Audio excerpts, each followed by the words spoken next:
how to train your dog to play frisbee. For a food-motivated dog, I like to toss some treats on it, and this just helps to build some interest and curiosity in the new toy. Or if you already have a toy-motivated dog, you can start to play tug-of-war with them, and it just helps to build the excitement around this new toy. Additionally, I only bring out the frisbee when I'm doing frisbee games. Next, we're going to do some rollers. You want to roll it inside your arm and then flick it out. This is going to make it roll across the ground and encourage your dog to chase after it, and also how to bite the frisbee properly. This is really fun. Your dog might not bring it back to you, but don't fight that battle yet. Just give him lots of praise. Then you're going to tease him a whole bunch and let him start to take it out of your hand.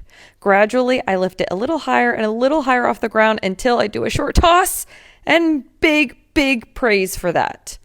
Now you just want to gradually start to build the distance that your dog catches it. Just like that. Happy training! Get it!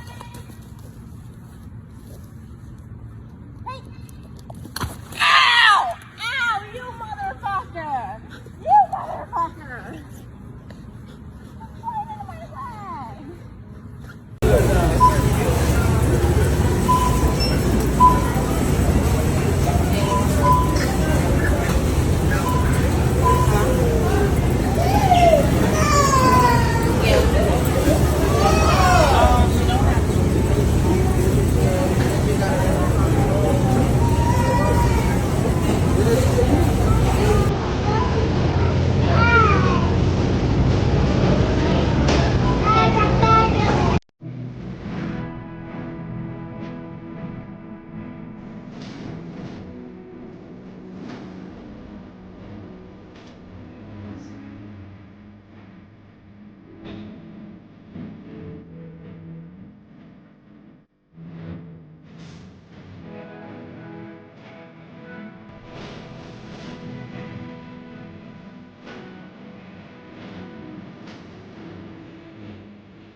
The airplane trick is a super fun trick that you can teach your dog, so that is what I'm going to teach you guys how to do today. As always, you're going to need a clicker or marker word and some treats. I'm using just some of his kibble and freeze-dried raw from Open Farm. You're also going to need a wall. If you do have a hallway, that's going to be easiest. The first step is just teaching them how to go over your arm. So I am just using the wall to block off his path and starting really low, and then just tossing the treat to the other side. Over time, I'm increasing the distance of my arm off the ground to the point that now he's jumping over my arm. The next step is moving away from the wall. So little by little, I'm increasing my distance just away from the wall, as well as delaying my reward until after he finishes. Once I'm out in the open, I like to practice just going back and forth on each side, one after the other, just tossing the treat behind me, then in front of me. This is where I start sequencing and where I also start to introduce the airplane cue. I also like to make my hand movements very large, that way that it gives him a little bit of guidance. Eventually you can work up to 4 sequences in a row and even more, and then I am slowly fading out my arm, kind of guiding him, and that way now I'm just pointing to my shoulder. Once you faded out your hand cue, your arm coming out now becomes the cue for the trick, and that is how you teach your dog airplane.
This tutorial may just save your dog's life. Here's how to teach your dog some road sense. Here we'll teach your dog not to cross a road without hearing their release word. In the unfortunate event that your dog gets lost, we hope that this training means that they won't cross the road. In step 1, you can have your dog on a long line leash or retractable. A retractable actually works really well for this, and you're going to walk towards the road really slowly and just edge off the road, and if your dog holds, you're going to mark and then throw the treat behind you. This is really important that you throw the treat behind. You want the anticipation of the reward being away from the road. It is also important that your marker word is consistent, because this marker word is effectively going to be your dog's password to cross the road. The start of this exercise can be quite tricky. Sometimes your dog will make mistakes as you slow right down. If that's the case, just reset them and go again. And you'll see on the second rep here, Winnie actually has a bit of a learning moment where she actually goes her best rep and I throw the treat backwards straight away. This is some footage of Bambi, who made a mistake during the training process, and we just reset her and then started again. Step 2 is really just starting to work slowly towards walking at a normal pace over the road and your dog stopping. You can see here when he's starting to pick that up, I can slowly start walking more and more normal, and she's starting to stop with less and less subtle prompts from me. The final step, step 3, is proofing this behavior, and you can start doing this in all different locations. You want to start to do it fast, running. You also want to proof the different types of crossings, such as grass or concrete. Also important to note, stay safe out there, make sure there's no cars coming, and practice it on a quieter road if you need to start with. And that's it. Hope you enjoyed the tutorial. This is one of the easiest tricks you can teach your dog, and it's called Tell Me a Secret. I'm going to teach you from start to finish on how to do it. You will need a clicker or marker word, some treats. I'm using a mixture of Charlie Bear treats and Open Farm treats. Of course, your dog of choice. I also like having my dog on some type of pedestal. The first step to this is teaching them how to nose target. To do this, all you will need is some treats in your hand, and as soon as your dog goes to get it from your hand and their nose touches your hand, you mark and reward. Repeating this process over and over again. After your dog got the hang of it, you're then going to do no treat in your hand. As soon as your dog goes for it, just mark and reward as soon as their nose touches your hand. Over time, increase the amount of time your dog's nose stays on your hand. After your dog has gotten this down pat, you're going to move to this next step. I'm using the hand on the opposite side of where my dog is and cueing him for the nose touch command. To make it easier to do the trick, I am sitting in a chair, and all I'm doing is slowly moving my hand closer and closer towards my ear. At this point, I'm not using any type of cue or word or anything like that. Basically just using the context of my hand up for him to touch it. Next step is, once your hand is up to your ear, is adding the cue, Tell Me a Secret. So as I reach my hand up, I say Tell Me a Secret, and then he holds it there. Over time, you can ask your dog to hold it there longer, and that is how you teach your dog how to tell you a secret. If you want a dog who will quietly sit and wait like this, instead of jumping up, getting distracted, or demand barking, you are going to love this behavior. First, put your dog on leash and fill your treat pouch with some of your dog's food. Then move to a spot, come to a stop, keep your eyes on the horizon, and wait for your dog to sit of their own free will. As soon as their butt touches the ground, excitedly, yes, and reward. Repeat this until your dog is immediately sitting every time you come to a stop. When that's looking good, increase the duration by rewarding your dog for every X number of seconds they remain in the position and quiet. If your dog makes the mistake of barking or jumping up, simply mark the behavior with nope, then move to a new spot and make the next couple of repetitions easier. When your dog is looking like a pro, start adding in some distractions you can control, then a couple of distractions you can't at a distance, and soon it won't matter where you stop or what you're doing, your dog is going to know exactly how to behave.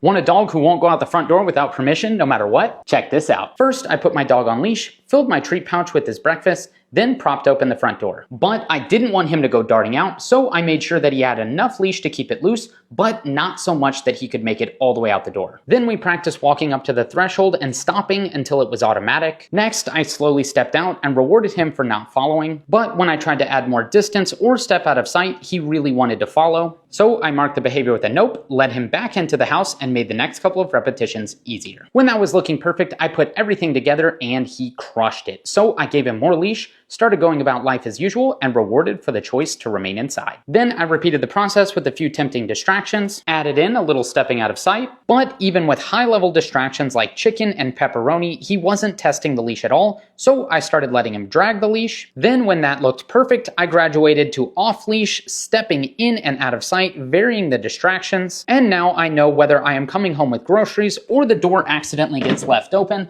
I can trust this little guy to stay right there.